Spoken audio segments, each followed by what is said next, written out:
विजापुर एक ऐतिहासिक शहर है। इस ऐतिहासिक शहर में BLDE एक शिक्षा संस्था है। इस संस्था को 100 साल की परंपरा रही है। इस संस्था की ओर से नए नए प्रयोग किए जा रहे हैं। आज इस संस्था के अंतर्गत श्रीमती बंगारम्मा सज्जन कला वाणिज्य एवं विज्ञान महाविद्यालय की ओर से आज के परिदृश्य में संख्या शास्त्र का महत्व इस विषय पर वेबिनार का आयोजन किया गया है। इस आयोजन में आज के प्रमुख वक्ता के रूप में doctor BS Biradar, professor and chairman यानी संख्या शास्त्र विभाग के अध्यक्ष मैसूर विश्वविद्यालय, और दूसरे सत्र में डॉक्टर सुरेखा B मनोड़ी, प्रोफेसर एवं चेयरमैन यानी विभाग अध्यक्ष संख्या शास्त्र, कर्नाटका विश्वविद्यालय धारवाड़। इन्हीं का मैं अपने महाविद्यालय की ओर से आप सभी की ओर से हृदयपूर्वक स्वागत करता हूं। और इस वेबिनार में आज जिन लोगों ने अपना पूंजीकरण किया है और पार्टिसिपेंट के रूप में अपना सहयोग दे रहे हैं, विविध राज्यों से और विविध देशों से और विविध जिले से पार्टिसिपेट किए गए सभी प्रतिभागी को, अध्यापक लोगों को और विद्वानों को मैं अपने महाविद्यालय की ओर से स्वागत करता हूं। और साथ ही साथ इस ऑर्गेनाइज कमेटी के member doctor Shrimati PS Hugar madam ji और AQSC के coordinator doctor RM Mirde ji और डॉक्टर SM हत्तरकर और श्रीमती देसाई मैडम और भक्ति कातोस्कर, इन सभी का मैं स्वागत करते हुए मेरा स्वागत भाषण में समाप्त करता हूँ। आगे जय Hind. Thank you, sir. Next, I request HOD of Statistics, Srimati PH Hugar Madam, to share her views on the World Statistics Day. Good morning to all. I have a great honor and pleasure to welcome and thank all of you for participating in this important webinar, which is a big part of enthusiastic celebration of Third World Statistics Day, that is 20th October 2020. First World Statistics Day celebrated on 20th October 2010 with the theme celebrating many achievements of official statistics. The second World Statistics Day is celebrated on 20th October 2015 with the theme Better Data, Better Life. Now it is the third World Statistics Day, that is we are celebrating. Theme is Connecting the World with Data We Can Trust. This day is celebrated once in 5 years. Statistics plays an important role in the national development. This theme reflects on the importance of trust, authoritative data, innovation, and public good in the national statistical systems. The day seeks to highlight the importance of reliable and timely data for informed decision-making by governments and individuals. The official logo represents a circular shape that portrays the globe and a bar chart, a check mark signifying the trusted security. The World Statistics Day is meant to focus mainly on official statistics, but we think statistics in two terms or in two aspects. Statistics as a field of science and statistics as public data. We should note that reliable data is essential, but that is not sufficient. Sound analysis and interpretation should be applied for the reliable data to think about the decision making. Value of official statistics will be enhanced if they are used together with other statistics and analysis produced by academia, private sector, and other institutions depending upon the situation. So with these brief words, I will conclude my introductory speech. Thank you all. Now begin the first session on topic, the role of statistics in today's world of data science. Let me briefly introduce the resource person of first session, Dr. B.S. Biradar, Professor and Chairman, Department of Statistics, Mysore University, Mysore. Presently, Sir is working as a chairman, Department of Statistics, University of Mysore. It is of pride to say Sir is a student of our esteemed BLD institution and he has completed his graduation from KCP Science College. Sir has published more than 25 articles in national and international journal, as well as organized near about 15 workshops, conferences. He has to his credit course book for MSc in mathematics. He has guided two PhD candidates and who are working at present. He is a life member of Indian Society and Indian Statistical Association. He is also executive member of Indian Society. He is also advisory member of various international and national conference on statistics. He is referee for international articles. He is member of BOS and BOE and other administrative experiences. With this brief introduction, I request Sir to deliver his lecture. Sir. Okay. So, first of all, I would like to express my gratitude. I sincerely thank my teacher, Professor P.S. Sugar Madam, for giving me an opportunity to share my ideas in this one-day webinar. I also express my sincere thanks to Dr. S.J. Pawar ji and organizing committee member and my friend S.M. Hatrikyar. So thank you for giving me an opportunity to share this to share my ideas. Now, can you see this one, sir? Hatrikyar sir. Okay. Can I continue? Hello? Yes, sir. Please proceed, sir. Okay. Proceed. Can you see the screen? My screen? No. No, sir. Still not.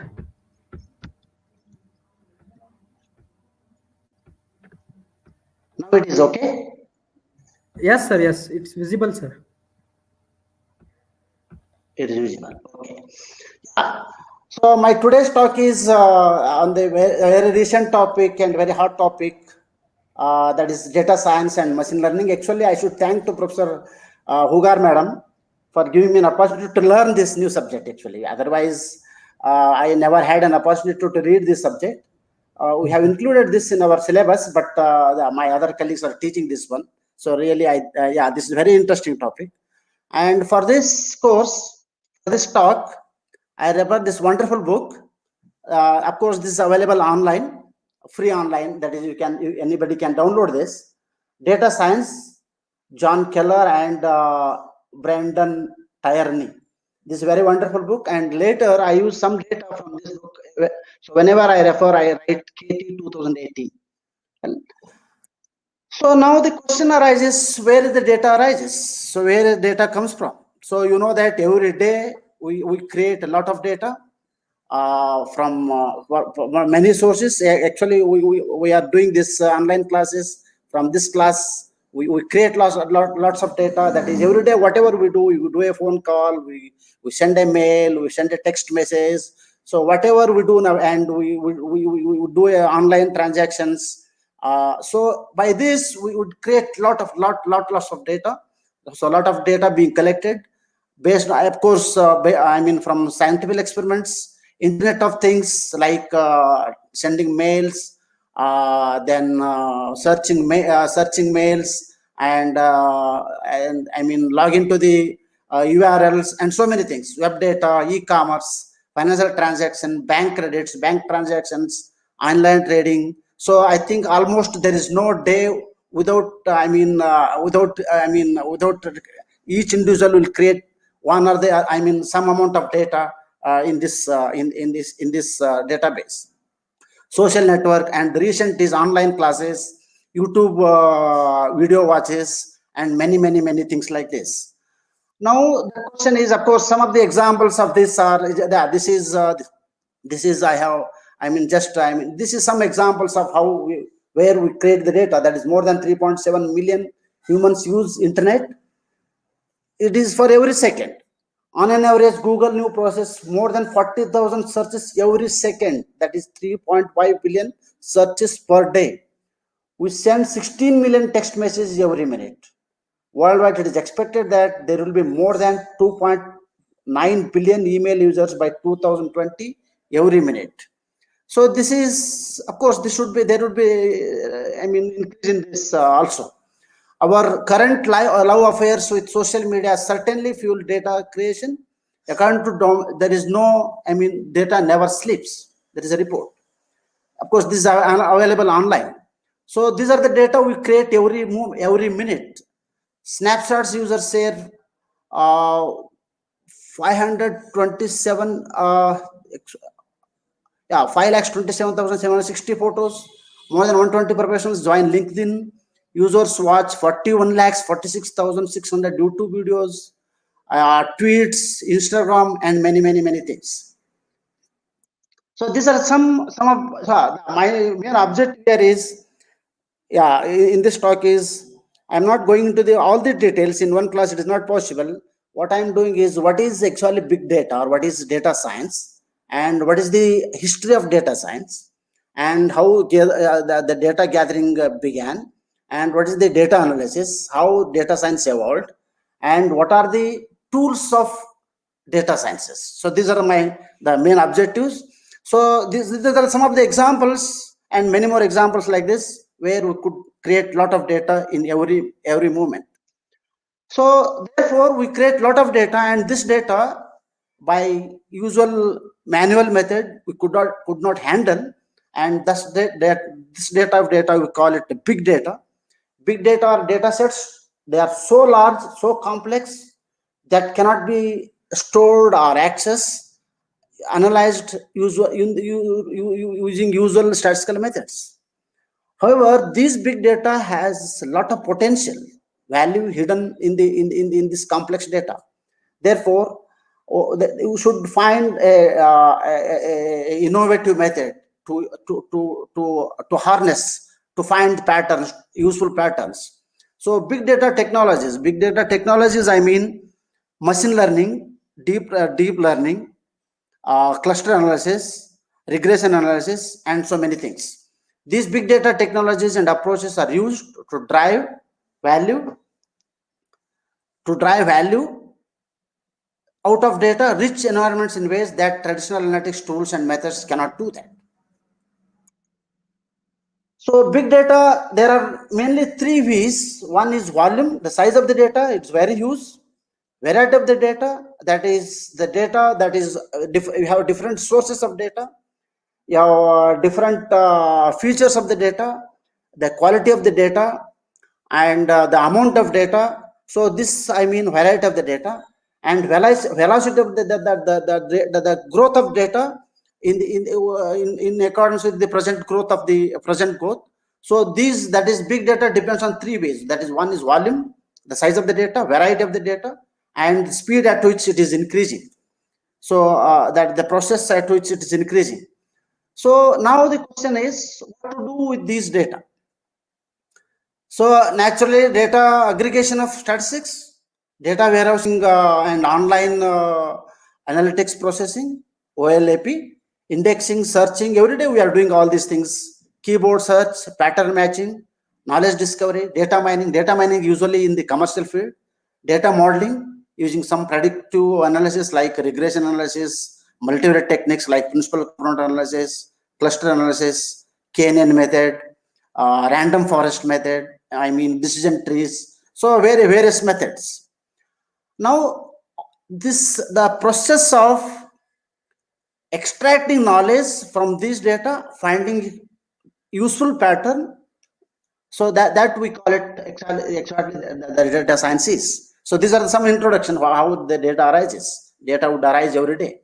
So data science is the extraction of knowledge from data using ideas, of course, ideas from mathematics, statistics, machine learning. Machine learning is one of the tools of extracting data, computer science, engineering. So in a sense, data science is not a single discipline. Data science is a multidisciplinary, which is the teamwork of mathematician, statistician, machine learning, computer scientist, engineer, and a person from domain knowledge.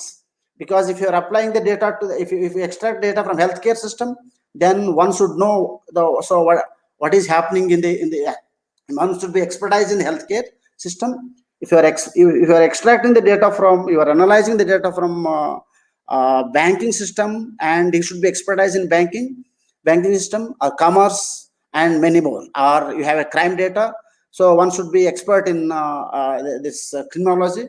So in the sense, data science is it is a multidisciplinary subject. So data science encompasses a set of principles, problem definitions, algorithms, and process for extracting. Of course, if you have a small data set and that could be extracted easily, therefore in such cases you cannot employ data science. Extract data which are non-obvious, not obvious, and which are useful for large data sets, big data sets. So this is what I mean by data science. And the tools of data science are, so how do we do that? So these are some of the tools. That is, machine learning is one of the tools. Statistical learning arises from machine learning. Of course, I'll talk in detail about these terms in the later slides. Statistical learning arises from machine learning. That is, statistical techniques learn from the data. It is the other way actually. So Leo Breiman is the first person who published paper in 2001. So instead of model building, that is generating the data from model, it should be this is also called fourth paradigm in a research, in a sense. The first one is theoretical, then empirical, then the other one is experimental. Now this is a data driven. So you take the data and you leave the statistical techniques or machine learning to predict and to give the responses. So that is why machine learning is, what is machine learning? Machine learning builds algorithms, and this algorithm, if you input the data, then that will give the responses by applying all possible models like regression model, cluster analysis model, SVD model, KNN model. Of course, I shall talk about those things later. So statistical learning is a byproduct of this machine learning. So data mining, usually we apply this in business analytics. So when to use data science? When we deal with large number of data examples or patterns are too complex for humans to discover and extract manually. So whenever it is manually, it is not possible. So we employ this data science techniques like machine learning and other techniques, deep learning techniques and other techniques. So you might want to extract patterns that helps identify groups of customers. For example, banks wanted to segment their customers based on that is high risk repairs, low risk, and medium risk. So that is why bank will usually segment the data. So this is one technique they employ in the banks also. So you might want to extract patterns that helps to identify groups of customers exhibiting similar behaviors and tastes. In business jargon, this task is known as customer segmentation, and in data science terminology, it is called clustering.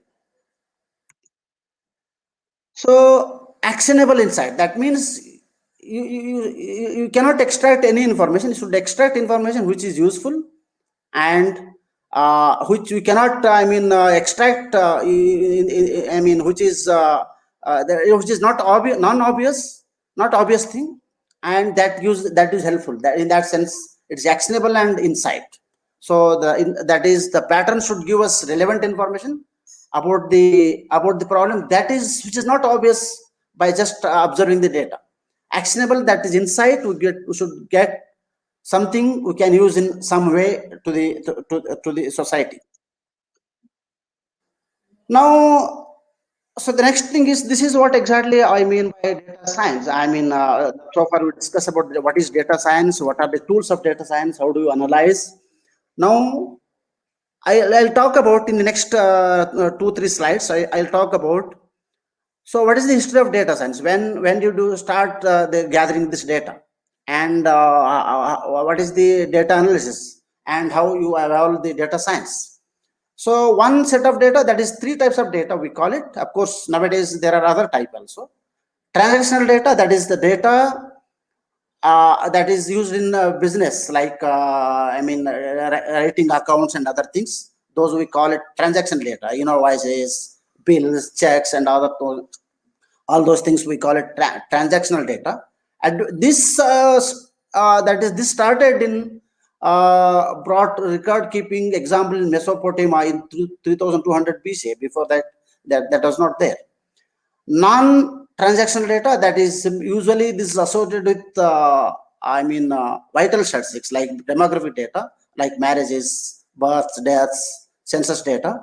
This was started in 3000 BC by Egypt, Pharaoh. And relational data in the sense, for example, in the usual in the economics, relational data, that is index numbers. For example, the growth rate as compared to the particular year.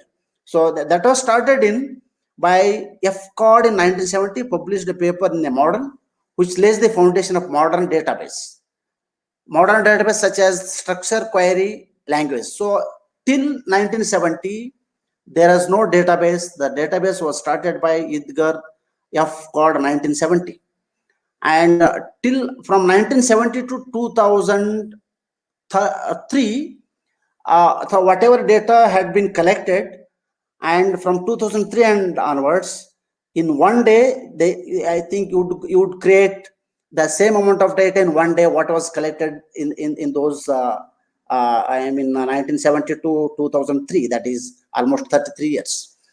So therefore today we have a big data, that is 3 Bs. So this is non-SQL. Non-SQL means it is non-SQL. It could be not relational data or non-relational data. So that is what exactly we do in big data analysis. And data analysis now. When was started data analysis? So data analysis has been there. Descriptive statistics, usually that is the perception among many non-statistician people. Data analysis means only descriptive data analysis. Descriptive statistics in the sense presenting data in the form of tables, graphs, and computing mean, mode, median. That is all descriptive statistics.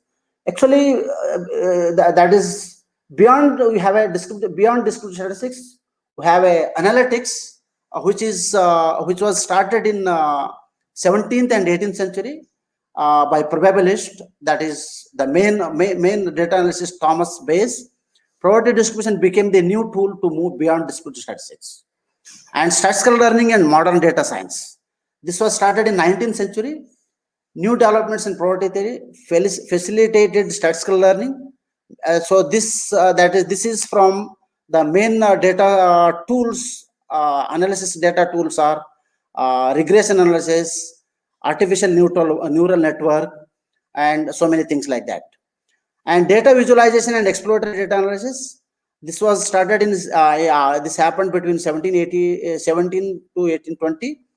That is invented this line chart, area chart, bar chart, pie chart. These led to the foundation of modern methods such as the T-distributed stochastic neighborhood embedding T algorithm. So then data analysis, that of course in the advanced analysis we use statistical inference like testing of hypothesis, method of maximum likelihood estimation, and so many things. And Alan Turing, who is this in the second world, led to the invention of electronic computer. And Fitts 1943 proposed first mathematical model for neural network. And Shannon entropy, we call it, who proposed this mathematical communication in statistics. So these are the new developments. And brief history, that is number of independent researchers developed or published earlier versions of K-mean clustering algorithm.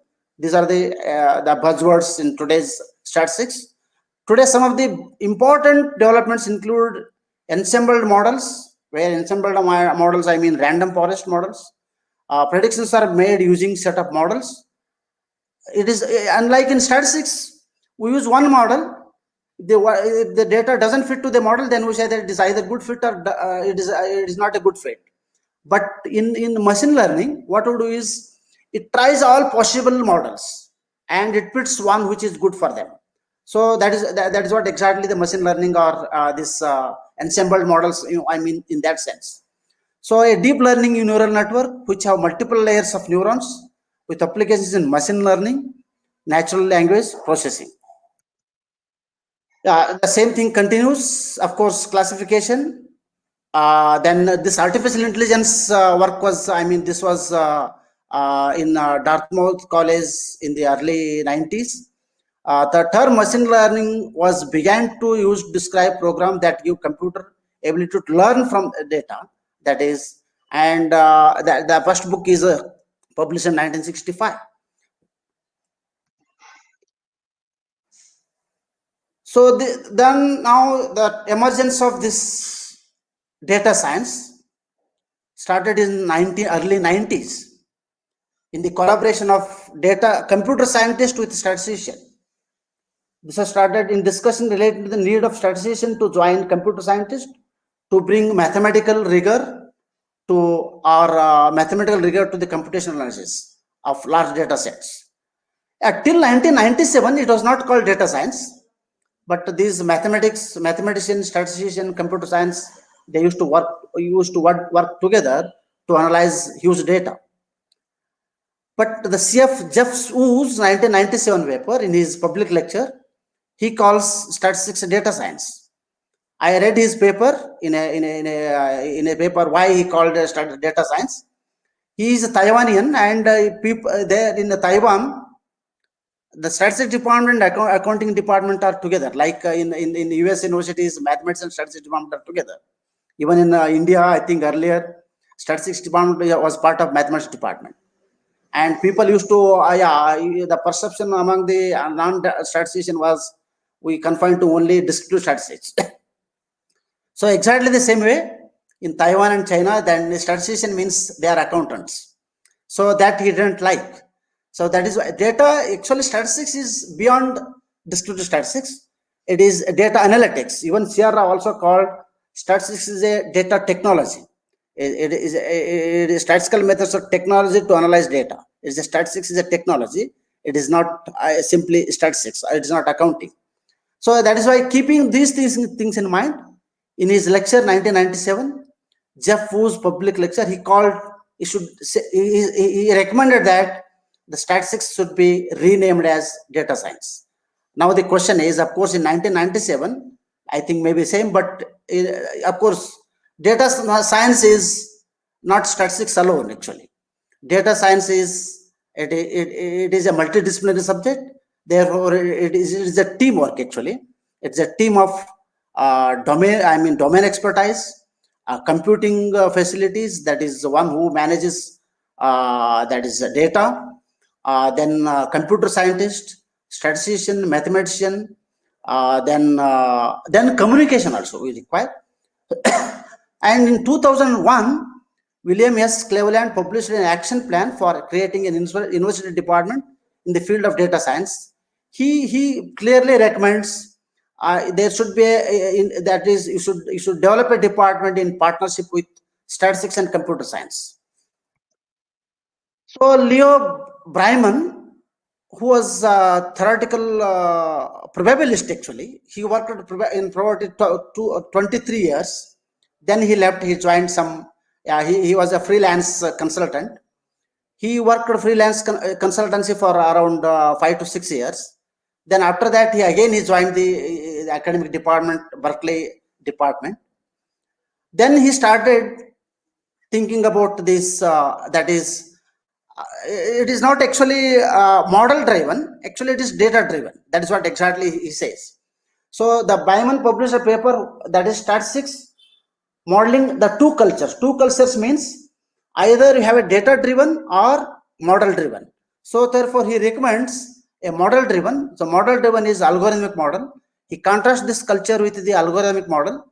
That is, you just input the data and the algorithm will decide so which model you should employ for a particular data.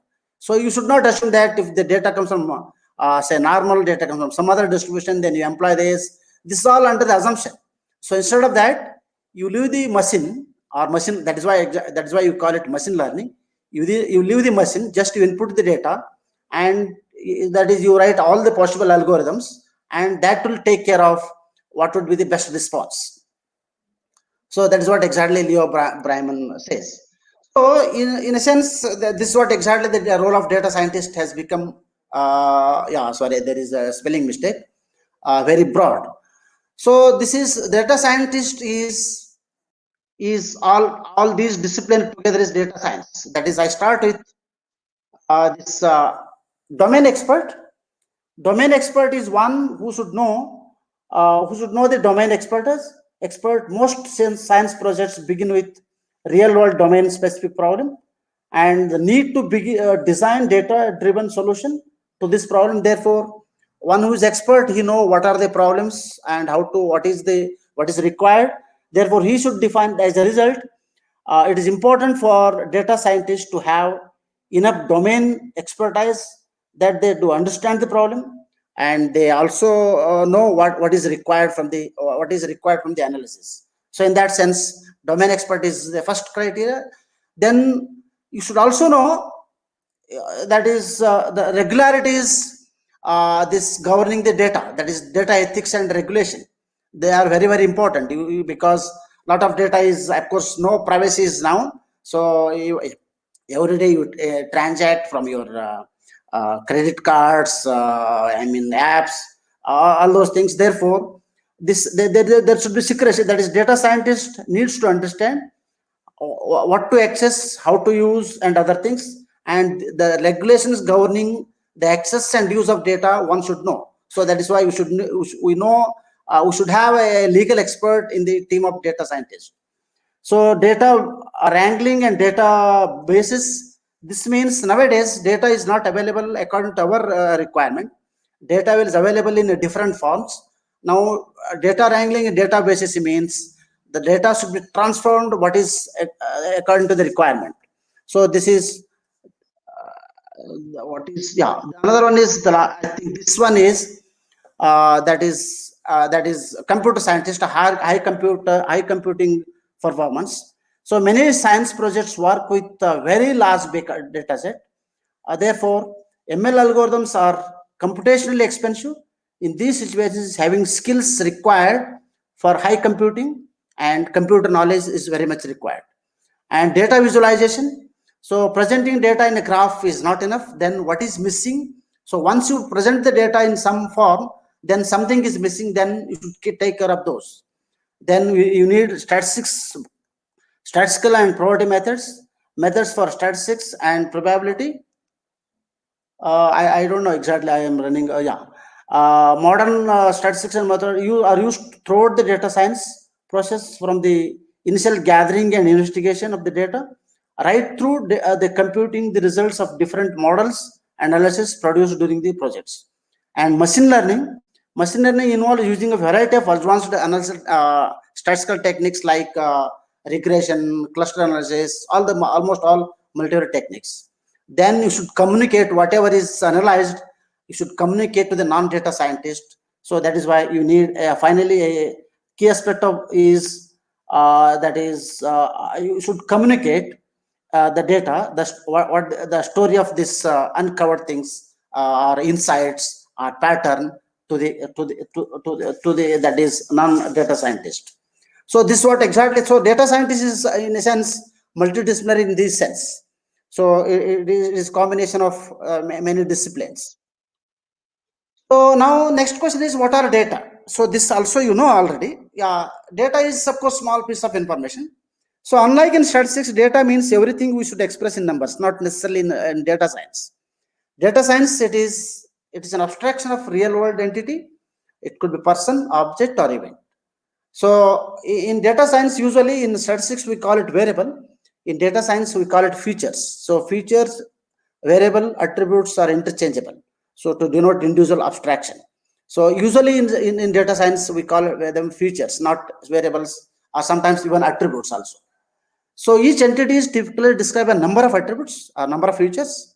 So for example, a book might have the following attributes: author, title, topic, genre, that is called classification, publisher, price, and etc. So it consists of entities. What is data set? Data set is collection of data which is arranged in, that is what exactly we need mathematics here. So we need mathematics here to deal, because data science is a huge data, therefore usually linear algebra or matrix algebra techniques are required, therefore we need mathematician here. So it is most basic form of data set is organized in n by m data matrix called analytic records. So in data science, the term data set and analytics are interchangeable. So often we use analytic records instead of data set or data points. So this is one example of data set of classic books. So we have 6, of course, ID, of course, you ignore them. The other attributes are title, author, year, cover, edition, price. So what we observe from this is, of course, it depends on what is required. Therefore, it is a challenging job. What attributes you should include in the input and what attributes you should not include in that sense. Because if you include too many things, which is unwanted things, then there should be misleading in the predictive analysis. Predictive analysis in the sense, this machine learning tries all possible models. So because of the unwanted data, then you may get you may also likely to get the wrong response. So that is why the challenge is choosing the appropriate attributes or appropriate features. So some of things, many more things could be added, or some of the things could be deleted from this. So it depends on what is required. So this is one example of data exactly. So that is the challenge. This is what exactly here. Choice of attributes. How do you choose the most appropriate attributes? Different attribute types. For example, this I need not worry. Different attributes, we call it numeric, nominal, and ordinal. So again in the numeric, you have interval scale and ratio scale. I hope all those statisticians who are in this lecture, I think they know what are these things. The data type and attribute affects the methods we can use to analyze and understand the data, including both basic statistics we can use to describe the distribution of values that an attribute takes, and more complex algorithms we use to identify the patterns and relations between the attributes. So once we have the attributes, then there are types of data. Two types of data is available. One is structured data, the other one is unstructured data. Structured data is very easy to handle, whereas unstructured data is not that easy to handle. So what is the structured data? Structured data that are stored in every every instance in the table has the same structure. I mean, it's like this is the structured data. This is the structured data. So for example, your email, different emails, text messages, this is an unstructured data. So an example, consider the demographic data for a population where each row in the table describes one person and consists of same set of demographic attributes: name, age, date of birth, address, gender, education level, job status, everything. Of course, structured data can be easily handled, and one structured data of the same characteristics can be merged with the other structured data. So merging is also easier in this case. So unstructured data are data where each instance in the data set may have its own internal structure, and this structure is not necessarily the same in every other instance. For example, data of web pages, with each web page having structure, but this structure differing from another web page. Unstructured data are much more common than structured data. Of course, in data science, we have the more common would be unstructured data. Collection of human text, emails, tweets, text messages, posts, novel, etc. can be considered unstructured data.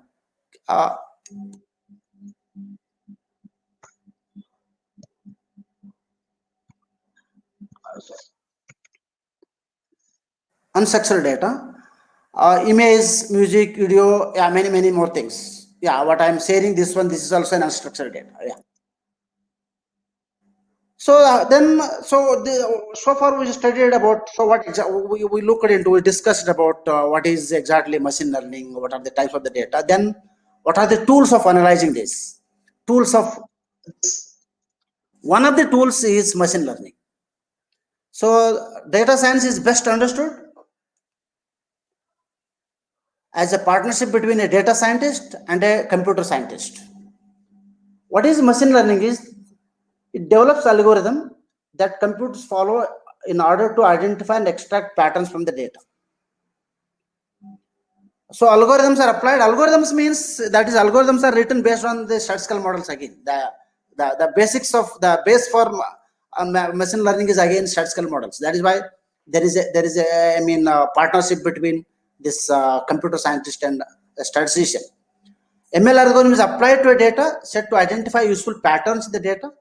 These patterns can be represented in different number of ways. For example, these ML algorithm could be written using these are the different decision trees. Those are called random forests, regression models, neural networks. It is also called deep learning. So once you have these responses, then model has been created. It is used for analysis now. For example, in a medical domain, we might apply an ML algorithm to add to a data set of stroke patients and use the data structure of the model to identify factors that have strong association with this stroke. A model used to label or classify new examples. For instance, the primary purpose of spam filter model is to label new emails as either spam or not spam, rather than to reveal the defining attributes of spam email. And again, in the machine learning, there are two versions: supervised learning and unsupervised learning.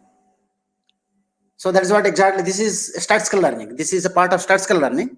Statistical learning is a byproduct of this machine learning. That is, it learns from the data. What is supervised learning is, in the supervised learning, you have input data and output response model is also there. And response model will take care of whether we learn from the response model. I mean, response model supervises the data, whether it is a good fit for the model or not. That is why the name supervised model. Learn a function that maps from the values of the attributes inputs to the another value target. For example, attributes here is inputs, say your data. Target is, say, for example, regression model. For example, regression analysis, cluster analysis, or K-NN method. Attributes supervise each of the instances in the data set, list both input values and output target value. For each instance in the data set must be labeled with the value of the target attributes. Supervised, how do we do that? So of course there are a lot of models. So therefore it searches through list of different functions to find a suitable model. To find a model that maps between inputs and output. And output always say, output again goes back and it says whether it is a good fit or not. So, however, for any data set of reasonable complexity, there are so many combinations of inputs, and suppose we have too many complexes, then it will not, it will not check all the possible models. What will check is it has some experience. It has some experience with that type of data. Then it matches with some few models. So in these few models, we call it that is learning bias, because it selects few models and tries to fit those models. If the learning bias and the data fits, if they are same, then we say that it is we say that it is a good fit. The real challenge in using ML is to find the algorithm whose learning bias should best match with the particular data set. So what is unsupervised is, so there is no, unlike in the supervised learning, there you have input and output. For example, you have input and output. In a sense, output is managed by some model. Here, the output is not managed by some model. We don't know what would be the model, because you have a data set that there is no pattern. If there is no pattern, then it is not possible to have a right response. And such a data, that is, there is no response that would supervise the data. There is no response model that supervise the data. That is why the name unsupervised learning. So in contrast, unsupervised learning describes this somewhat more challenging situation in which every observation we observe vector of measurements, but no associated response. It is not possible to fit a linear regression model since there is no response variable to predict. In this setting, we are in some sense working blindly. It tries all the possible situations. The situation is referred to as unsupervised because we lack a response variable that can supervise our analysis. So the most common type of unsupervised learning is cluster analysis. So what it tries is it takes the data and it segments, and where the algorithm looks for cluster of instances that are more similar to each other than they are to another instances in the data. These clustering algorithms often begin by guessing a set of clusters and then iteratively, repeatedly, updating the clusters, dropping some instances and including some other instances, so as to increase both within cluster similarity and diversity across the clusters. So, sorry. So some examples of unsupervised learning are: in a market segmentation study, we might observe multiple characteristics for potential customers such as zip code, family income, shopping habits. We might believe that the customers fall into different groups such as big spenders versus low spenders. The information about each of course, information about these spenders is not available. Suppose we are not unable to identify who are big spenders, who are low spenders. Then in that case, this information is not available. That is, we do not know whether each potential customer is a big customer or not. In this setting, we can try clustering the clusters on the basis of the variables measured in order to identify distinct groups of potential customers. Identify such groups can be of interest because it might be data groups differ with in respect to some property of interest, such as spending habits. So these are the different tools of machine learning. For continuous case, unsupervised learning, cluster analysis, dimensional reduction, that is component analysis, SVD, that is latent, that is eigenvalues method, PCA, k-means clusterings. In the supervised, simply regression, linear or polynomial regression. It could be exponential, it could be quadratic, decision trees, the random forest. And in the categorical data, for unsupervised data, you have association analysis, a priori, that is Bayesian analysis, hidden Markov models. For supervised learning, classification, KNN, that is K nearest neighborhood, random forest, random trees. Logistic regression, you have a classifical data, again Bayes analysis and SVM. Yeah, this is of course another technique. Deep learning model is designed to continually analyze data with logic structure, similar to how a human would draw a conclusion. Of course, I am not going into details. This is one of the, data analysis. This is exactly similar to machine learning. It is a part of machine learning. So I think, what exactly data science become a growing field thanks to many past and present researchers in the field. More and more researchers and students learn how to apply different algorithms to solve problems from different domains. If you have, from the audience, there are some statistics teachers, then so let us look into introducing these subjects into our syllabus. So with this, once again, I thank the organizers for giving me an opportunity for patient hearing. Thank you. This is another one. Brief history of data science, the role of women in the data science. So this is the one who wrote the first algorithm to compute Bernoulli numbers. So that is for, this is for, it is considered the first published algorithm ever, specifically. Of course, this is just additional information. For implementation of computer, and Adol has often been cited as the first programmer of this reason.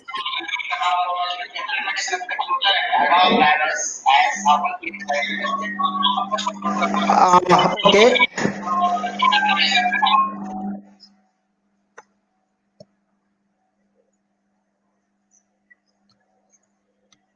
now. Mm, yeah, this is 4. Any questions? Yeah, I have no.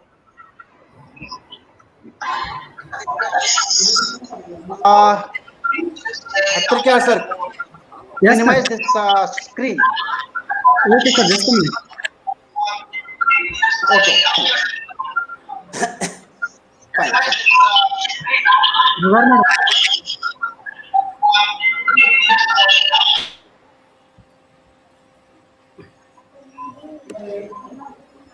Hogar, madam, please. Okay. Yeah, I don't know yeah, how it was actually. Yeah, of course. This is of course it is a learning for me also.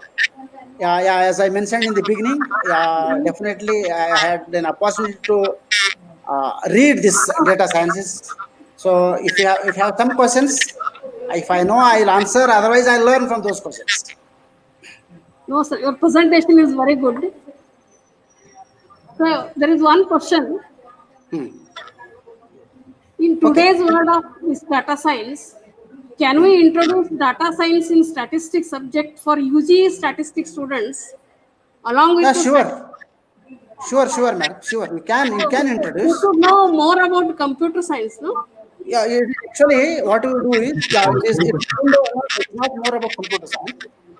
Computer science is one discipline Huh. that handles this data science. And actually, this machine learning, deep learning, all these things, it is in collaboration with statistics and actually computer scientists.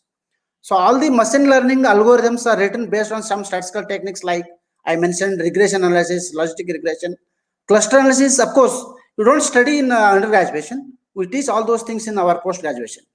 So in addition to this, so there is a programming language called R language or Python language. So in addition to this you can introduce. Of course, in Mysore University, Yuvaraja College is an autonomous college. Last year, I was the member of that, the BOS member of that college. We introduced this subject, one paper, an elective paper for 4th semester. So this can be introduced. No, yeah, this is a very good idea. Actually, one can introduce. This is how we should start. Otherwise, so there, yeah, so that our students will have more employability skills, and we can sell them. So because that is very important. So nowadays, the another thing I would like to highlight here. So so far, before the data science emergence of data science, people used to call three research paradigm.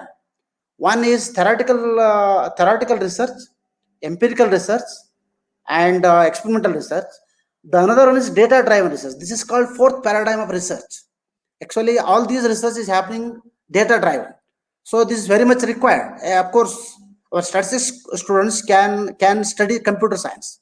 Actually, it is more advantage for statistics students because we can easily acquaint mathematics, because anyhow one of the papers is mathematics, the and statistics, of course, computer science. But the other people, it is very difficult to it is difficult to study this data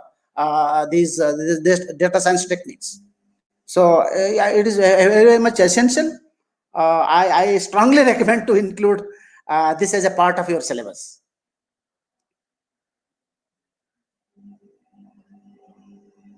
Okay, can you hear me? Hello? Desai, madam. Do you hear me or not? Can you hear me or not? Yeah. Okay. Yes, ma'am. Yes, madam. Thank Madam, you, you are sir. not audible. Thank You are you, not sir, audible. for Yeah. your very Yeah. informative and useful session. Thank you. Once again, thank you, sir.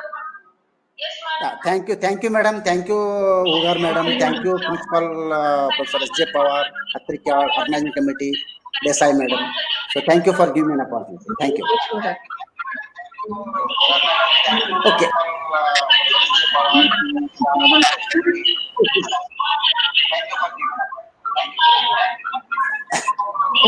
Madam,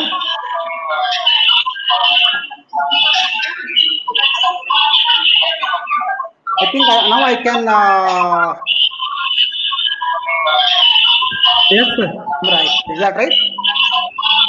Yes, sir.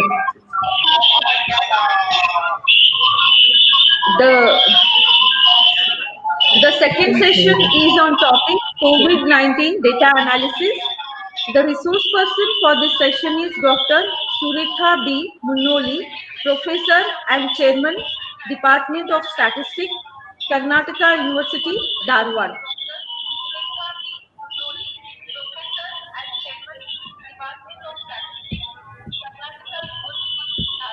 So now I request Dr. Bhakti Madam to introduce resource person. Madam.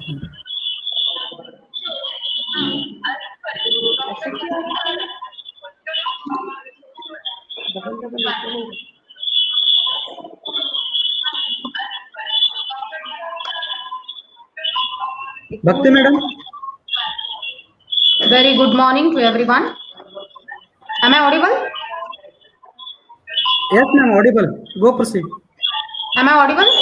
Yes, madam. A very good morning. Okay. A warm morning to all the esteemed resource persons and active participants of this webinar. I, Dr. Bhakti Tatuskar, feel privileged and extremely honored to have this opportunity to introduce the second resource person of this enlightened webinar on importance of statistics in today's scenario. Now, I would like to give a brief introduction of Dr. S.B. Munnoli Madam. Dr. S.B. Munnoli Madam has completed MSc, MPhil, PhD in statistics. Madam has joined the service as lecturer in statistics at Karnataka University, Dharwad on 11th of March 1999. Presently, Madam is Professor of Statistics since 2011. Madam's research areas of interest are reliability theory, modeling, assessment, stochastic processes, and their applications. Madam has published more than 40 research papers in reputed peer-reviewed journals. She has edited many chapters in ISBN books. Madam has published numerous articles which have been very popular. Among those, one article written in Kannada on reliability theory bagged Masti Venkatesh Iyengar Memorial Prize Award by National Aerospace Laboratories in 2009. Madam has guided 4 PhD scholars and one is ongoing.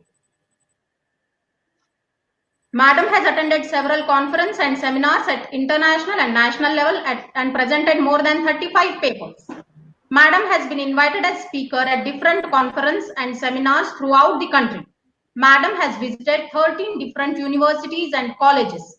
Madam has also accepted invitation as a resource person at various workshops and delivered special lectures at different 14 universities. Further, Madam has completed a UGC research project of rupees 1.5 lakh during 2010 and 11. Addition to all these academic achievements, Madam has prepared a study material on reliability theory for statistics teachers in colleges. Supplementary to these, Madam shouldered the responsibility of chairperson of Department of Statistics, BOS, BOE, coordinator of UGC SAP BRS project. Madam has handled various tasks of various committees such as NAC, IQAC, Convocation, Gymkhana, Youth Festival, Warden of Ladies Hostel and many more. Madam has also rendered service to many universities and boards. She has also been a member of and examiner of BOS and BOE at various universities. Thank you for giving me opportunity to introduce Dr. S.B. Munnoli Madam. Thank you.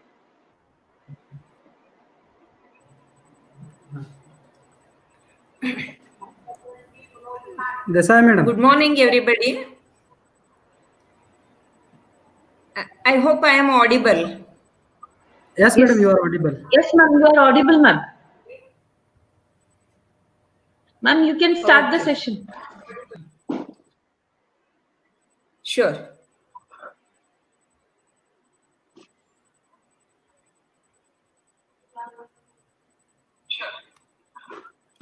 ನಮ್ಮ video ಬರಲ್ಲ.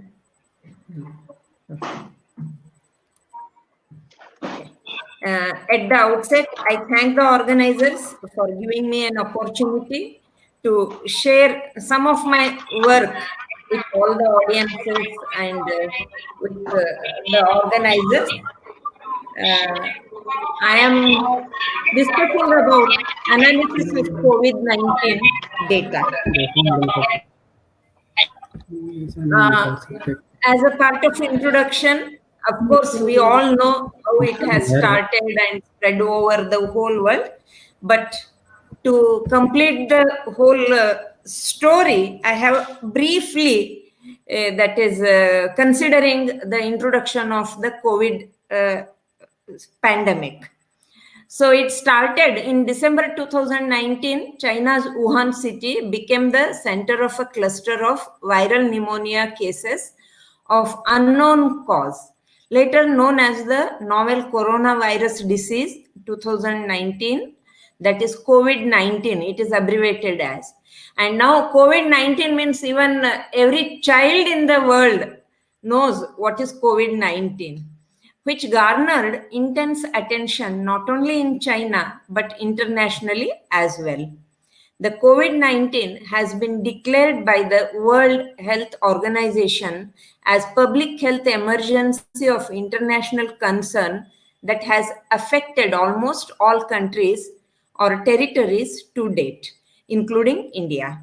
On 11th March 2020, WHO characterized COVID-19 as a pandemic. COVID-19 outbreak has resulted in 3,96,33,171 worldwide cases, and in India it is 74,32,680 confirmed cases, and with reported deaths, more than 11 lakh reported deaths worldwide, and the one which I am giving in bracket, these they are for India data. Okay, and till today there are, that is, so many critical cases, 71,553 critical cases or serious cases, and this is data on October 17. That is, this is the scenario of October 17. That is just 2 days back. I have collected all this information, that is to know the updated information. Okay, some of the countries most affected by this pandemic are United States, Brazil, Russia, Spain, United Kingdom, India, Italy, Peru, Germany, and Iran. While there are several strains of coronaviruses, the novel coronavirus strain, that is SARS-CoV-2, thought to have a zoonotic origin, causes the infectious disease COVID-19. People infected with COVID-19 experience respiratory illness with common symptoms including fever, cough, shortness of breath, and loss of sense of smell. COVID-19 affects different people in different ways, with older people and those with underlying medical problems like cardiovascular diseases, chronic respiratory diseases, diabetes, and cancer are more likely to develop serious illness or death. The prognosis for influenza-like illness, that is ILI, and severe acute respiratory illness, SARI, what they call, patients who are infected with COVID-19 is distressing. Governments in almost all COVID-19 hit countries have adopted containment policies aimed at slowing the spread of COVID-19. So in today's talk, I will be discussing about, that is, the effectiveness of lockdown on spread of COVID-19, estimation and analysis of parameters of pandemic COVID-19 in India, Maharashtra, Gujarat, and Karnataka. So India as the whole scenario, it is being studied, and Maharashtra is being studied because it is a neighboring state of Karnataka, and we Karnataka people have been very much affected by the influx of the workers from Maharashtra and all. So that and Gujarat we are studying. Okay. And we will be discussing about survival analysis of the virus SARS-CoV-2 in infected population of Karnataka, and estimation of daily case fatality rate. It is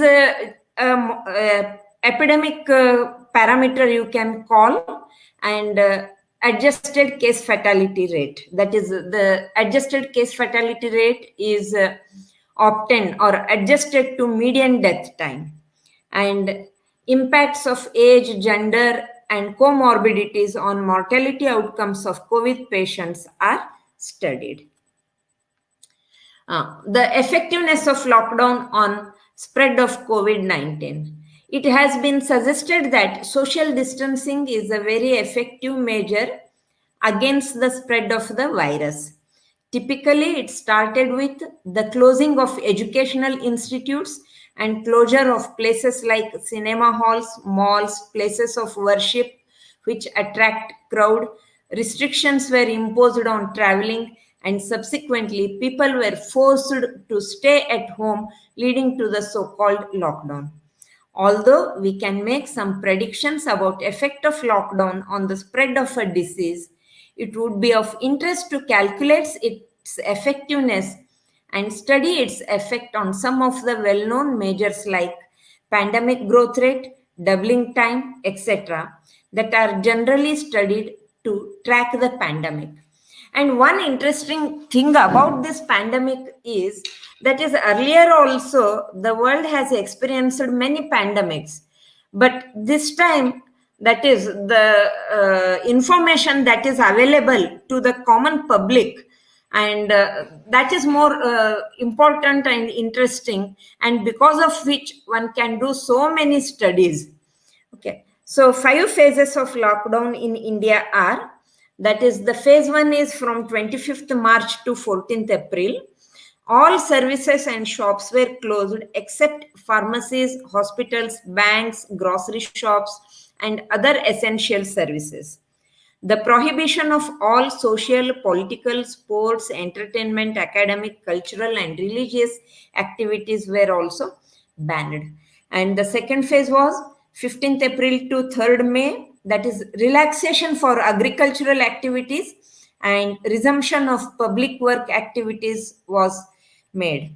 And from 4th May to 17th May, the lockdown was eased with some more relaxation. And in the 4th phase, interstate movement of passengers was allowed with the permission of the respective states or union territories, and permission excluding to and from containment zone. And the 5th phase of the lockdown was 1st June to 30th June, and this unlock 1 starts from 8th June. Okay. So the data for this analysis is the cumulative number of COVID-19 infected data of India and 3 states of India, Maharashtra, Gujarat, and Karnataka, are obtained from the Ministry of Health and Family Welfare, Government of India, from March 14th to June 7. And this date, that is March 14th to June 7, to an extent they go hand in hand with various stages of the lockdown, unlockdown. And also when we started thinking about analyzing the data, then whatever the latest data was available, that we have considered.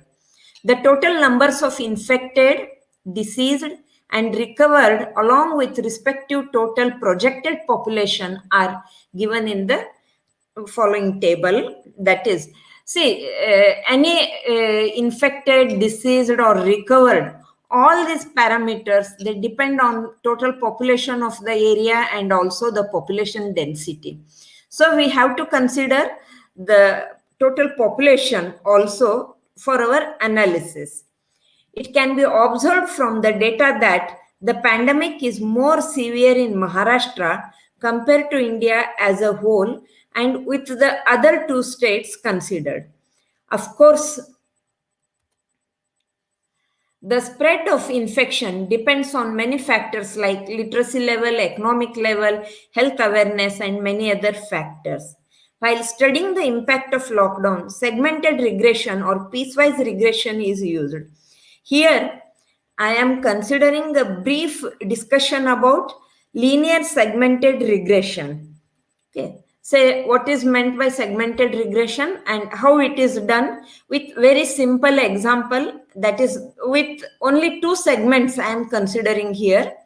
The segmented regression is also known as piecewise regression, or it is also known as broken stick regression.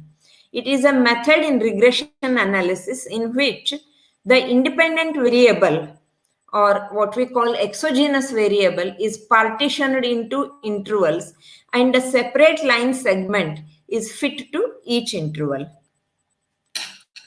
Segmented regression is useful when the independent variables clustered into different groups exhibit different relationship with the dependent variable, that is endogenous variable, in these regions.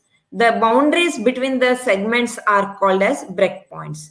Segmented linear regression with two segments separated by one breakpoint can be useful to quantify an abrupt change of the response function y of a varying influential factor x.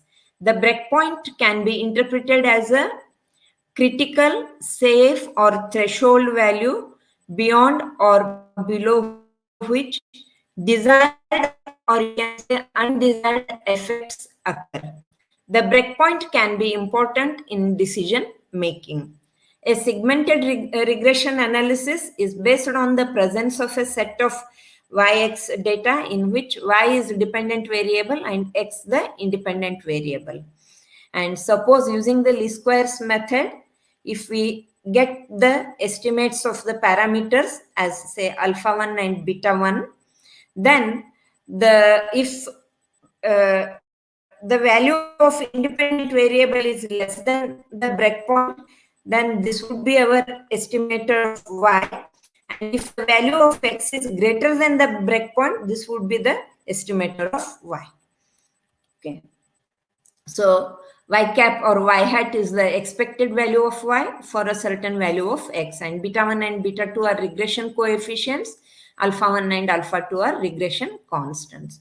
So this is just how the segmented regression is used.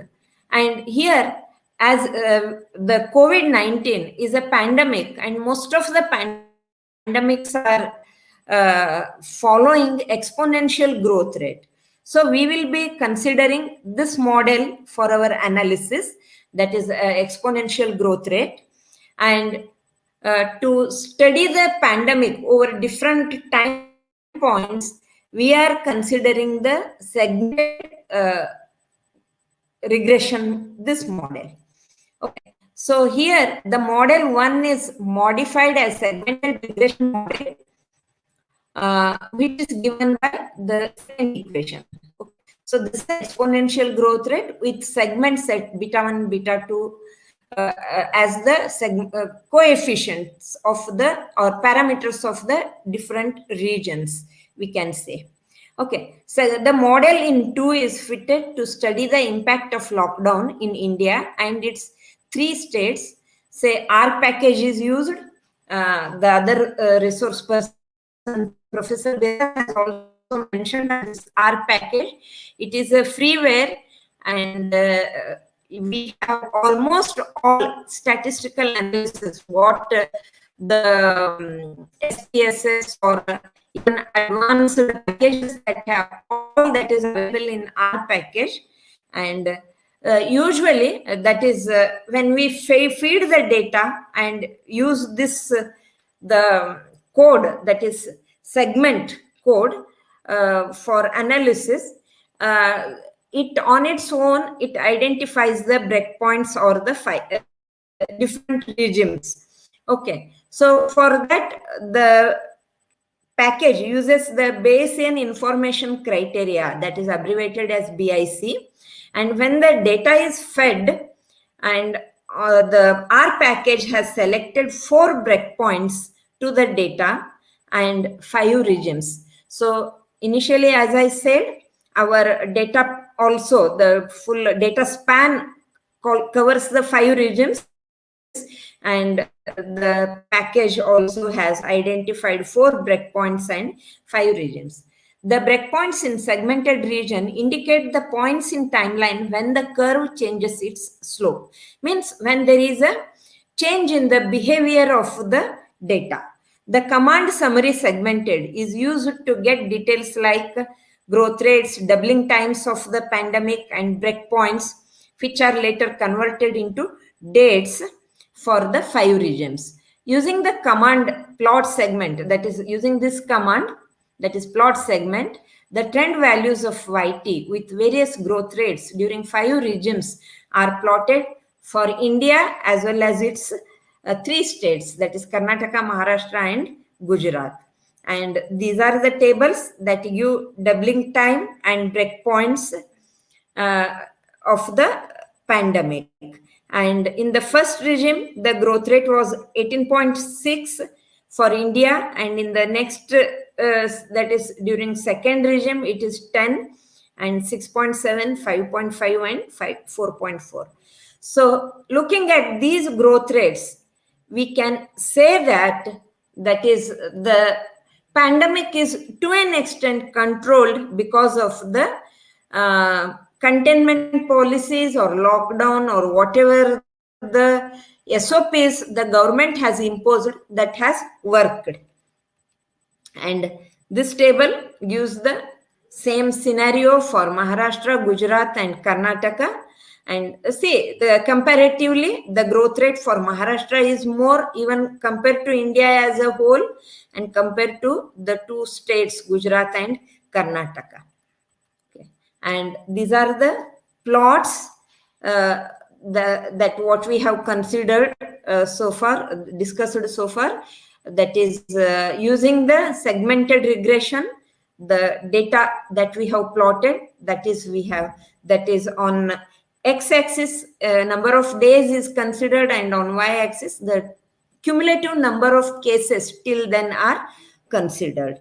And here this first graph in all the 4 plots, the first curve shows the growth of the pandemic in the absence of the lockdown. So here whatever we have reached here on say almost 84 days or 90 days, in the absence of lockdown, we would have reached that in 1 month, that is within a month, within a 30 days. So this clearly shows the impact of lockdown was useful in reducing the growth rate of the pandemic. So this is the discussion of all that I have discussed so far. So now I will skip this. That is even with, and for Karnataka, see here, in the 4th stage, it is more compared to the other states here. So that you can see that then in the 4th stage, the interstate movement was allowed, that is relaxation on interstate movement. So there is a sudden increase in the pandemic case or the infected cases in Karnataka is found, but still then Karnataka is better compared to other 3 states that we have considered. So time duration of the study and the limitation of this study is the same study can be extended to investigate the spread of the disease in other states of India and also to other countries. And the time duration can be extended further to study the impact of unlocking in the spread of infection. Nowadays, we are having various stages of unlocking also. So the same study can be carried out for further period also. So here in the first objective, our objective was to study the growth of the pandemic. Now we are interested in studying about the analysis or survival analysis of the virus. So survival analysis of the virus means how well the viral persistence is with respect to age, gender, and with the different comorbidities, all that can be tracked. Okay, so every effort is being made by governments, private organizations, NGOs, and social organizations to control the spread of COVID-19. At an individual level, practicing respiratory etiquettes, washing hands, avoiding touching one's face and contaminated surfaces, social distancing controls the transition of humans from susceptible to infected. At the government level, imposition of lockdowns, isolation, and sealing containment areas are some of the measures taken to control the spread of virus at the community level. From scientific perspective, studies relating to lifespan of coronavirus, how long it remains intact on different surfaces, density of virus particles, influence of environmental conditions such as temperature and sunlight are made. That is, several articles we have seen or we have come across, that is, on glass surface the virus will remain intact for so many hours, and on vegetables it will be for so many hours. So on plastics it lasts for 3 days, or that is 72 hours. So like this, various studies have been made, and researchers from different fields are scrambling to understand the epidemiology of the disease and how best to tackle it. So people of all ages are at risk of getting infected with COVID-19. The severity of the disease and recovery from the disease varies with respect to age, gender, and other health parameters. The question to be answered is how long the virus stays alive inside a body. So this is called viral persistence. And the knowledge of COVID-19 persistence may help to determine how long someone is contagious and how long the infected should stay in isolation. Given the novelty of COVID-19, the need of the hour is to investigate about recovery times of COVID-19 patients. So if a person is recovered, is infected from COVID-19 and is recovered, means that is the end of the virus in the human body. Okay. So that analysis is carried out. That is by studying the discharge data of all the infected people. Okay. So as I said, lakhs together articles are there in the COVID-19 study. So we have listed very few here, some of the contributors. And when we have a count data like this, the non-parametric functions or the tools that come to our aid are Kaplan-Meier estimator, Nelson-Allen estimator of hazard function, using which we find the survival function. So the data that is considered for this study is using the date of diagnosis of COVID-19 and the date of discharge from the COVID-19 hospitals for each infected individual of Karnataka state.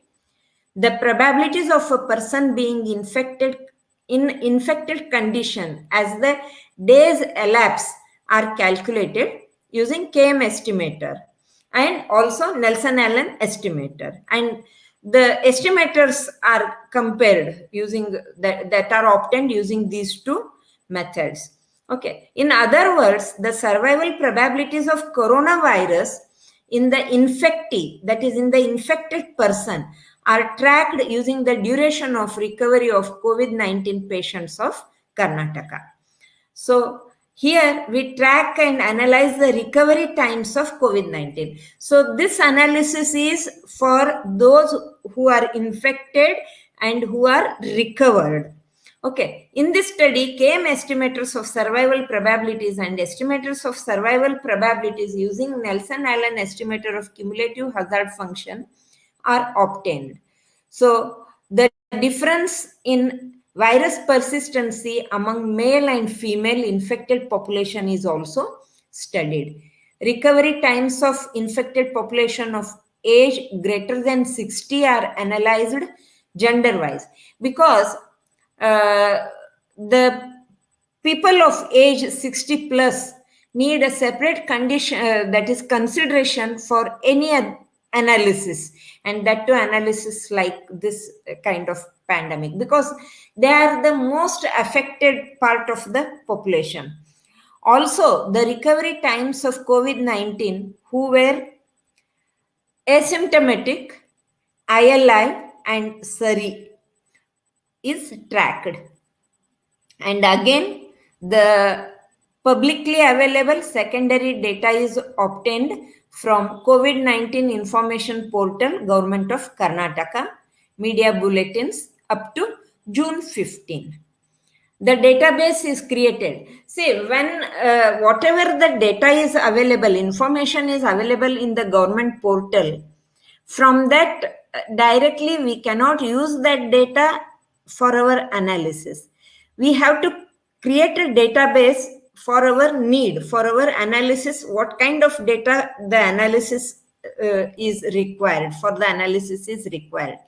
So we have created a database for each infected case, and the database includes date of diagnosis, date of recovery, date of infection, age, gender, travel history, initial symptoms, detected district, recovered or deceased, that is dead, and treatment duration.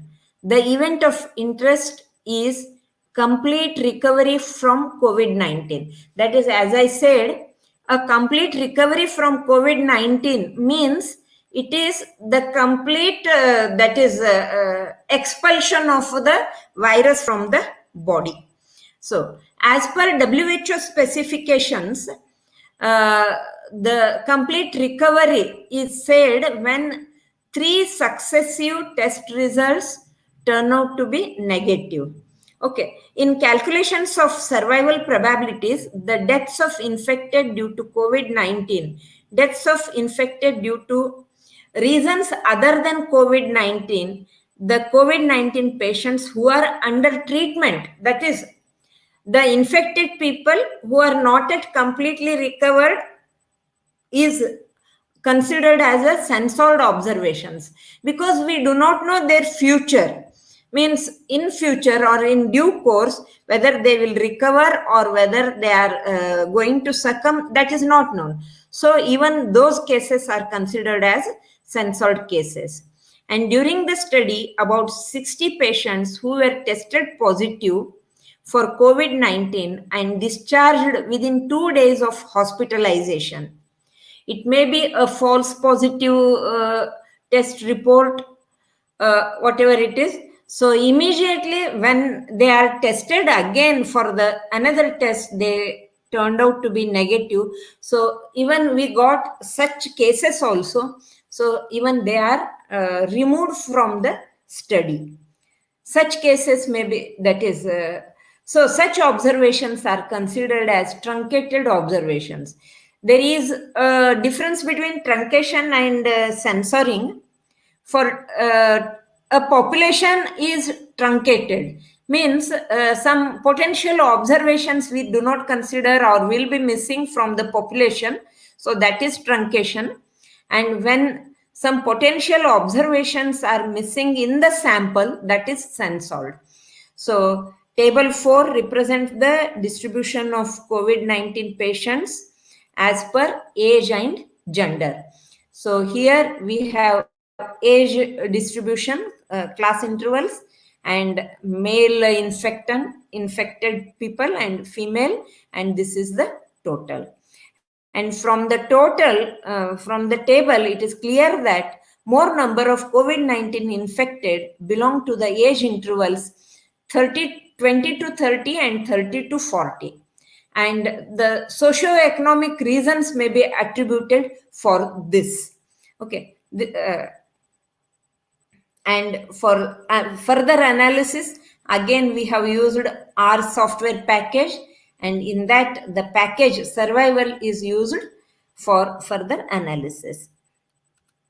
So this is the survival probabilities of the virus in the infected people as the days pass.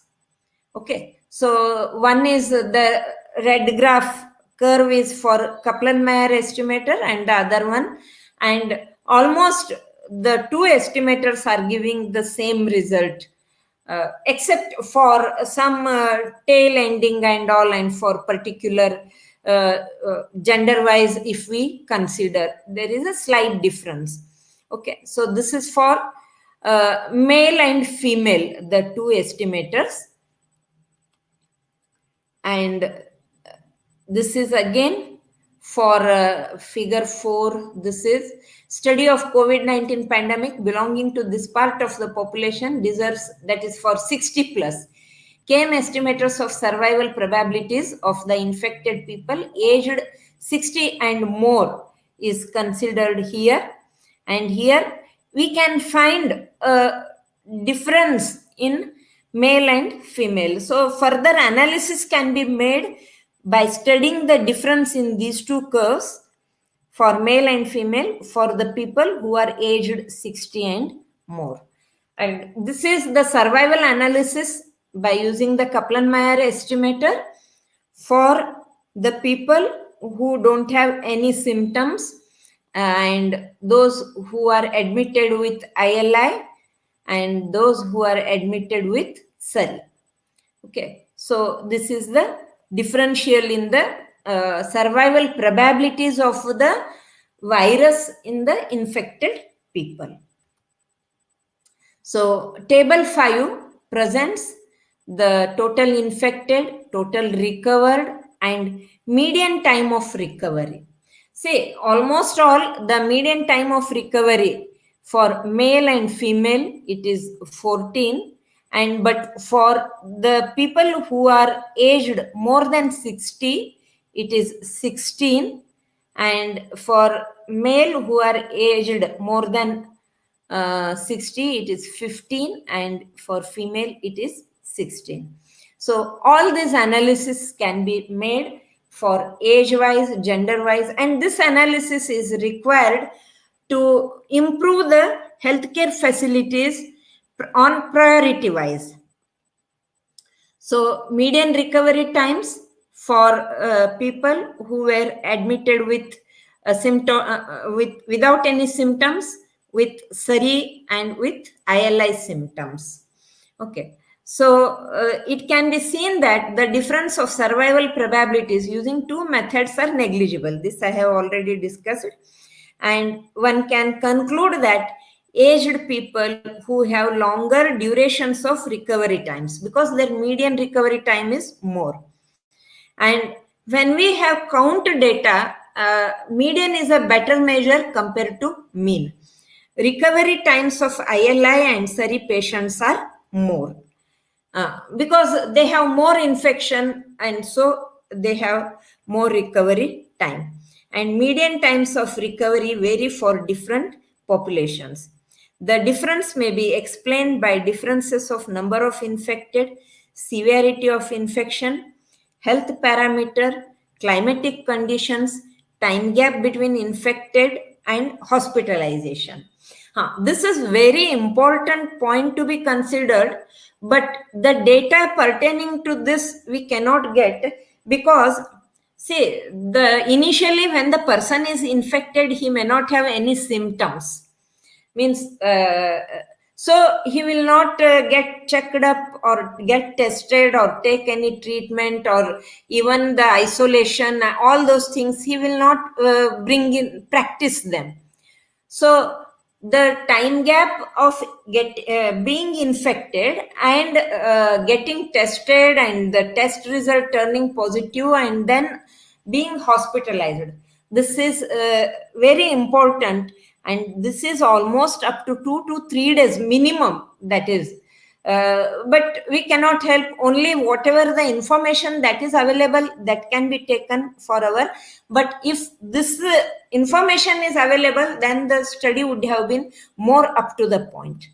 Okay, tracking the infection with consideration of these factors might give correct insight into the analysis of median time of recovery. The inferences drawn from this study are factual as the analysis is carried, because this analysis is carried with truncation of the outlier variables. Outlier variables means some patients that were admitted to the hospital for testing positive for the COVID and they were discharged, that is recovery times less than 2 days, because their test result turned out to be negative immediately. So they were discharged. And those things we are not considering for our study. And the censoring of impertinent cases, like that is those who have succumbed to the infection, and also the patients still under treatment, even that are also not considered for this study. And next is estimation of case fatality rate and adjusted case fatality rate.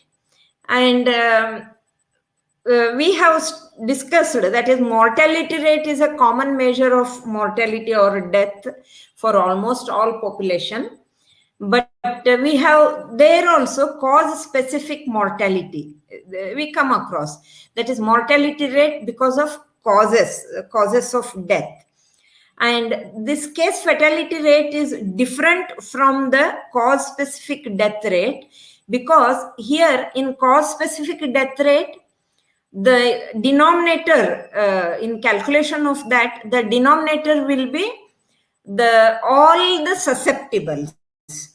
But here in case fatality rate, the denominator will be not all the susceptibles, but only the infected people.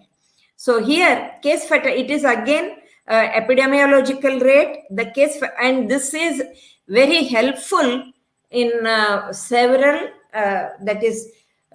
decisions or inferences regarding the healthcare system. Case fatality rate, also called as case fatality risk or case fatality ratio, in epidemiology is the proportion of people who die from a specified disease among all individuals diagnosed with the disease. So here that is, we are considering not all the who are at risk, but those who are already infected, that is diagnosed with the disease over a certain period of time. Case fatality rate typically is used as a measure of disease severity and is often used for prognosis, that is predicting disease course or outcome. What is the result of the disease? Where comparatively high rates are indicative of relatively poor outcomes. Means higher case fatality rate means poor prognosis, you can say. The denominator includes the infected population, and as it is the ongoing pandemic, the infected population means some of whom will succumb to the disease in the near future. Okay, so whatever the that is regular case fatality rate, numerator, number of deaths on that particular day or during that interval, divided by the number of infected cases. The denominator includes that population who may succumb to the disease in the near future. So to an extent, the case fatality rate gets us the underestimation of the actual, because denominator is more, okay, actual value. So we have found the adjusted case fatality rate. So to calculate that adjusted case fatality rate, we have used in the denominator the cumulative number of cases reported X days ago, where X denotes the median number of days from diagnosis to death. So denominator is adjusted, means those who may succumb to the disease, that is adjusted in the denominator. So we calculated the median days from the diagnosis to death by conducting survival analysis using the again KM estimator, and the cases which were reported as brought dead or dead at residence were not taken into consideration for this analysis. And these are the case fatality rates. So the blue curve is the usual basic definition CFR, and the red curve is adjusted case fatality rate. Okay, this is for Karnataka, and this study is for all the deaths up to July 27 is considered. And some inference here, the upsurge in the, here, see, you can see the very high case fatality rate in the beginning of the study. And this is the upsurge in the case fatality rate values during early days of pandemic is attributed to less number of cases as well as still less number of deaths. So this data, okay, we cannot say anything guaranteed. Both numerator denominator are smaller. So this is the reason for that. At the early stage of the pandemic, the values will be high. On 27th July, the CFR for India was 2.28%, which is higher than the CFR of Karnataka on that day. On that day means it is the cumulative number of deaths up to that day, and in the denominator cumulative number of cases up to that day. So when compared with the CFR reported in several other countries, the CFR in Karnataka as well as India was much lower. Some of the countries that reported higher CFR include Italy, that is with highest CFR, that is 14.3%, Mexico 11.2%, Indonesia 4.8%, followed by Germany, Brazil, and United States, Norway, South Korea, and New Zealand. So New Zealand had lower daily case fatality rate compared to India.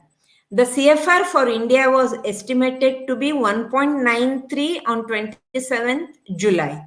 But when it is adjusted with the median time of recovery, then it was found to be 2.15 on that day. So the median number of days from diagnosis to death calculated using KM estimator was 2 days.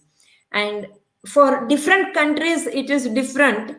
But for our data, we found it to be 2 days. That is, it is the date of, that is, hospitalization and the death. So it was found to be 2 days.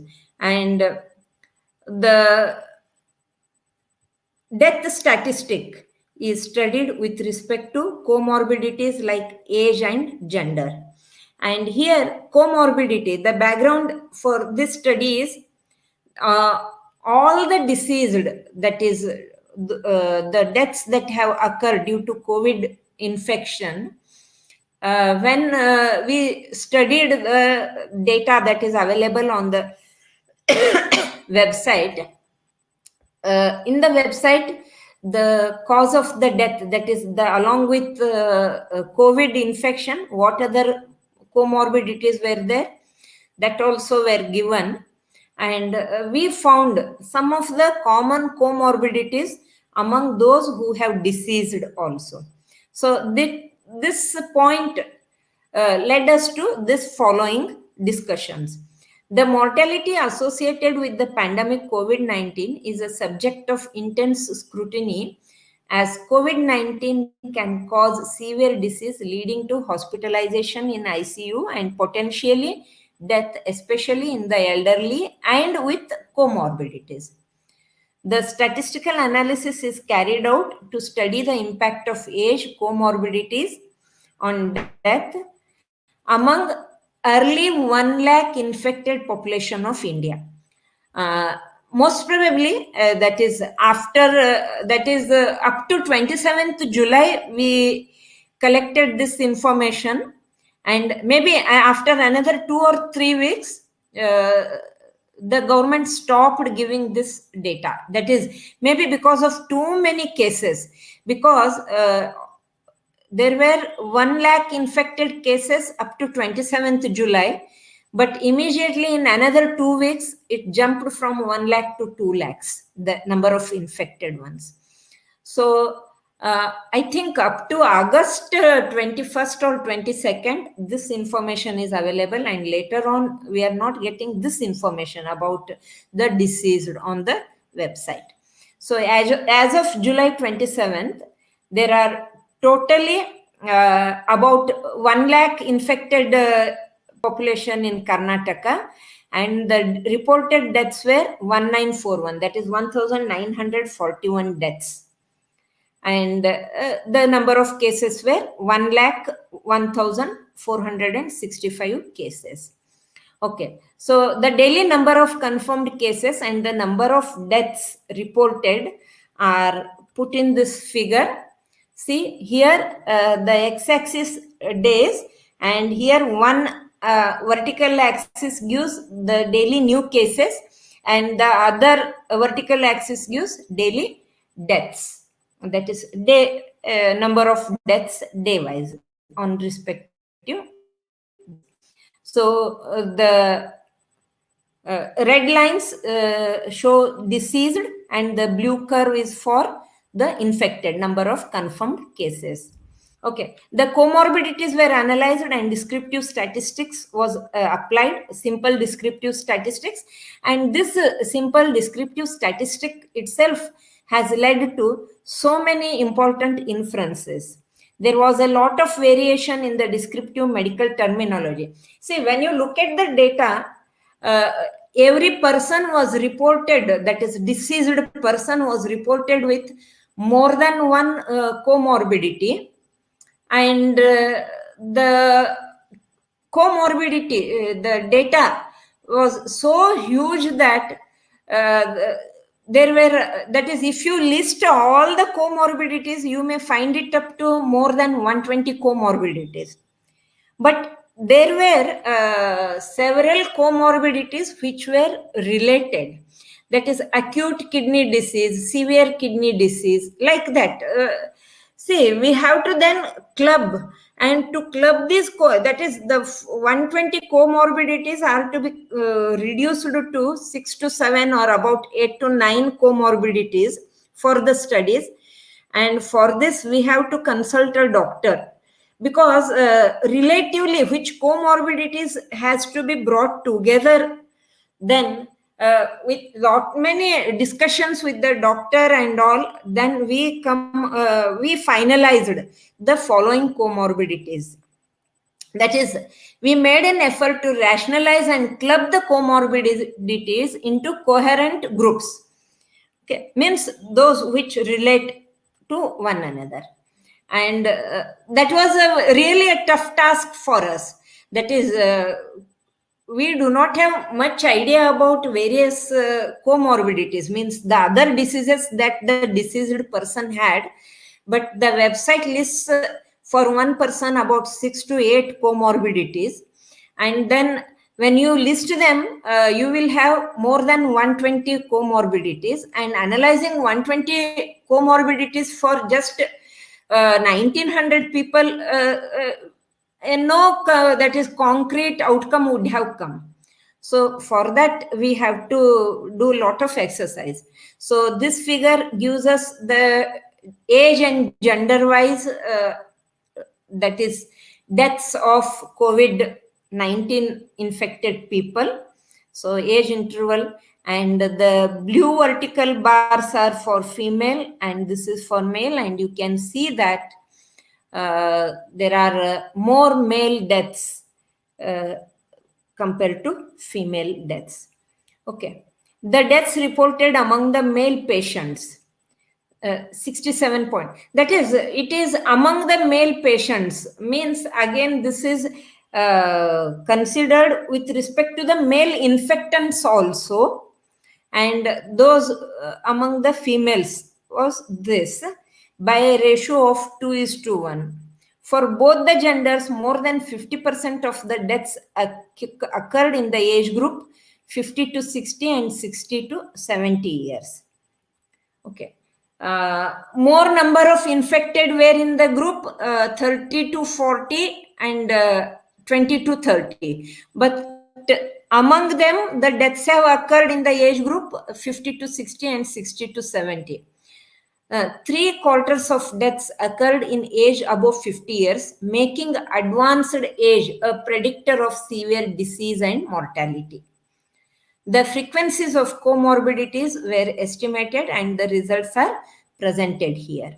See, ischemic heart disease and related diseases, diabetes mellitus, which has a maximum number of deaths, hypertension, chronic respiratory. And one point to be noted here, that if you add these frequencies, definitely it is more than 1941, that is total number of deaths. That is because the one death might have deceased or COVID infected deceased may be having more than one comorbidity. Like the person may be having hypertension as well as diabetes. Along with that, he may be having a liver disease. So one death may be associated with more than one comorbidity. So here this total will turn out to be more than 1941 cases. So, and these are the percentages of these comorbidities, and majority of the deaths reported in the state were associated with at least, see the word at least, one comorbidity. However, many of the reported deaths had multiple comorbidities listed. Diabetes mellitus and hypertension were the most common comorbidities reported with this percentage of death respectively. And they are followed by ischemic heart disease, renal failure, chronic respiratory disease, and liver disease with this. Okay. Another significant observation is that it doesn't mean that only the persons with comorbidities had the mortality, but almost 30%, that is 29.6% of the deaths did not have any comorbidity reported. So 30% of the deaths were didn't had any comorbidity, means any other diseases. So around the world, the data for all these comorbidities is also studied. Researchers from around the world have reported association between comorbidities and outcome of the COVID infection since the beginning. One of the prominent work by Gon et al. Considers a sample of that is 1,590 patients from China, out of which 25% had at least one comorbidity. Like our analysis, hypertension, diabetes, and cardiovascular diseases are the most common comorbidities reported. And out of the sample patients, 8.3 reached a more complex status during the study period, means more severe critical condition. It was to be noted that among the patients having reached these complex and endpoints, 19.3% had at least one comorbidity. So similar studies are there and in Kuwait it is found that asthma is the major comorbidity. Okay, and here there are other comorbidities in different countries, and in UK, chronic kidney disease, all there are studies. Several studies are available for the study of COVID-19 infection and the comorbidities. But the final conclusion would be based on all these studies and our study. In conclusion, the deaths due to COVID-19 were mostly associated with age, gender, and comorbidities. It was found that a patient to be most likely to succumb to the infection whenever the person is an elderly male with at least one of the comorbidities. However, one should note the following limitations of the study while arriving at any conclusions. One of the limitations of this study is that the analysis described herein and results reported are very much dependent on the state of the health care affairs in the system. The robustness of the healthcare system and the data collecting machinery in the state are a major influence. See, that is, the first thing is with the human mentality. So if we find some that is signs of some infection and all, just we try to treat it at home and we avoid visiting the hospitals and all. And especially with this COVID infection, even we educated think that is if we visit the hospitals for testing and all, even if we do not have, we may get the disease, all those things, because there how the system is being considered and all those aspects. Okay, since this is an evolving epidemic, that is, the epidemic is not yet over, so it is ongoing epidemic, it is still in the developing stage or spreading stage, so these conclusions may not be the final. That is what I mean to say. There may be temporal changes in the reporting of cases, deaths, morbidities, and presenting the symptoms either due to human factors as well as changes in policies by the local administration. An ideal way to calculate the data reported here would be to conduct a longitudinal study in controlled conditions. So, some authors have also tried to account this limitation by assuming decreased reporting rates while calculating the CFR. And this complete study was done using the data that is available for general public. So that is openly available. So no ethical approval was sought for this study by the authors, that is by us. And we also refrain from reporting any sensitive information related to COVID-19 pandemic in Karnataka state of India. So this is just an observation, and whatever is publicly available, based on that, the whatever data is available, we have analyzed. But one thing that I want to, these are the references for this, and thank you. And before winding up, I would like to tell one thing is that is, when the data is available, not that easy to analyze the data. Say whatever the data cleaning itself, that is for me just saying to this work is done with the help of or with our research scholars of our department. And for us, for we teachers, it is just that is thought process of maybe half an hour or so, and we used to tell them, see, this can be done with this data, so we can do this, that. But for them, it is not that easy job, that is creating the database out of whatever the data that is available on the website, and the way in which we want for our analysis that, and using the software is also that is a skill is required for this.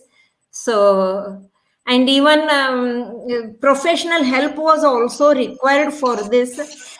Sometimes we have to even see the death certificates issued for that is how the death, we have to study how the death certificates will be given, what are the discharge summary and all.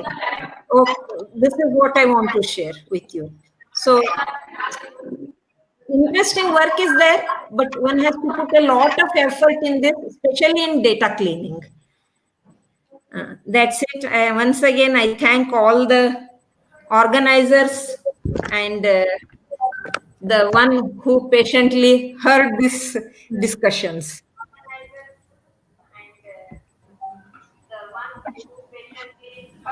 Ma'am थोड़ा कम कर Desai madam Thank you, madam, for your such a wonderful and commendable enlightening session.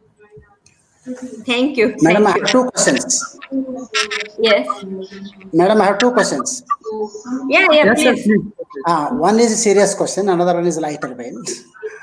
Is there any study I will try dealing my with best. We shall see. Is corona is a female because there are more male deaths? No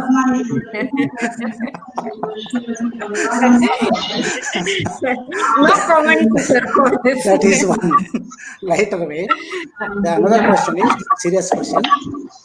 Yeah. Is there any study dealing with missing COVID cases? Because it is learned that there would be 15 to 20 missing cases for every case reported. Missing in the sense, I'm not they are not getting. reported, they are not tested, and they have asymptomatic, and it will not. They are not reported to the government. For example, Yeah. today So I think there as would good as be our error return. 55,000 cases reported from the government of Karnataka, and for every case there would be 15. We assume minimum 15 into 5,000. We just imagine. So that those many cases are missing. Yeah. Sir, to be frank, the missing cases, see, That is a these serious are actually as good problem. as our, as good as our error term in our regression analysis. No. Error term is after computation. This is another dealing with missing Or you data. can say That is a disturbance different term. actually. Yeah, disturbance term you can call. This is When they are missing means don't know, sir, actually, and maybe a serious survey is required for this. That is maybe not like this secondary data. Primary data has to be collected. And recently I learned that Karnataka state government has made one survey that is using stratified survey, that is stratification with respect to economic conditions and with respect to geographical location also. And what they have given is, that is, we are under the impression that is, if we go for a test, it will be definitely positive like that. But they have reported that about 15 to 16% of the tests are only confirming to be positive. That is, the rest are negative. About 85% are negative. That is what tests they have conducted. Only 15% are turning out to be positive. This is what they have reported. And that is why you might have seen for last 2 to 3 days that we are on on media, we are seeing that we are at flattening. the downtrend of the flattening the curve. Yeah, all that is all. But this survey says that is out of total tested, 15% is turning out to be positive. Okay. So don't know that exactly. is the area to be studied. Actually, that is the area to be studied. Yeah. Maybe to your question, for to estimate the missing values, we have to take up a primary survey. Maybe. Now, whatever, maybe the method, it could be many methods, but this is the area, there is a gap actually. Sir, to be frank, whenever we write any article and on COVID, if you submit it to any journal, this is my experience, immediately the response from them will be, there is, that is, lakhs together articles are in queue for getting published or getting scrutinized. So you may try it in another journal. So many people are working on this, not necessarily statisticians, but even other science people also. So it is very difficult nowadays. That is a lockdown effect. That is a lockdown effect. Yes. Just it is an attempt, because even whatever we have studied, myself and with our 2 research scholars, what this analysis, this is also the effect of lockdown, because we had some time to look into the matter. Okay, thank you. Thank you, sir. Madam, one more question. Yes. If you don't mind. Yeah, why should if I know, I will answer. Madam, otherwise I will say I will. Madam, Bhakti. As per your survey, madam, how much time would it take to tackle COVID-19? Further, how much time it may take? Right now, I don't have answer for this. Maybe with all the SOPs at the institutes and all the if every Indian follows the etiquettes and all respiratory etiquettes and follows the rules, maybe in another 2-3 months it will reduce definitely. Okay. But Okay, the thing, madam. it is subject to these conditions, madam. Yes, ma'am. Yes. Hmm. Okay, madam. Thank you, ma'am. Okay, thank you. Thank you, madam. Thank you, sir. Thank you, madam. Now I request Professor P.H. Hugar, madam, to propose vote of thanks. Shall I start, sir? Suleiman, sir? Atrikya, sir. Hello. Yes, madam. Madam Please. is asking you. Hello. Yes, madam. Proceed. A very good afternoon to all.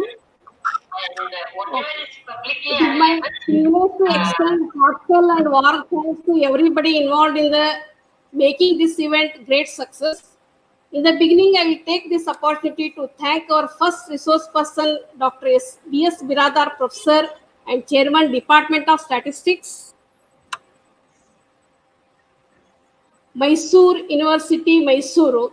Thank you, sir, for your informative and knowledgeable session on importance of statistics in data science. On behalf of our college as well as organizing team, I thank Dr. B.S. Biradar, sir. Thank you, sir. Thank you, ma'am. I extend my sincerest thanks to our second resource person, Dr. Sureka Munole, Madam, Professor and Chairman, Department of Statistics, Karnataka University, Dharwad, for an extended session on COVID-19 data analysis. On behalf of our college as well as organizing team, I thank Dr. Sureka Munole, Madam. Thank you, Madam.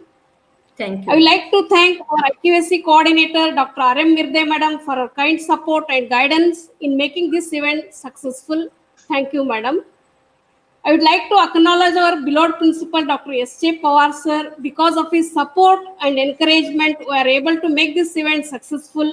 Thank you, sir. I also thank all organizing committee members, Suleiman, sir, Desai, madam, Bhakti, madam. I extend my thanks to all participants of this webinar. Thank you, one and all. Thank you once again to all, madam and sir. Thank all organizing committee members, Suleiman, sir, Desai, madam, Bhakti, madam. I extend my thanks to all participants of this webinar. Thank you, one and all. Thank you.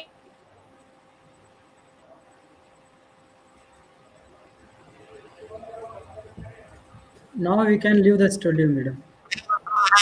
Okay, thank you. Thank you, madam. Thank you.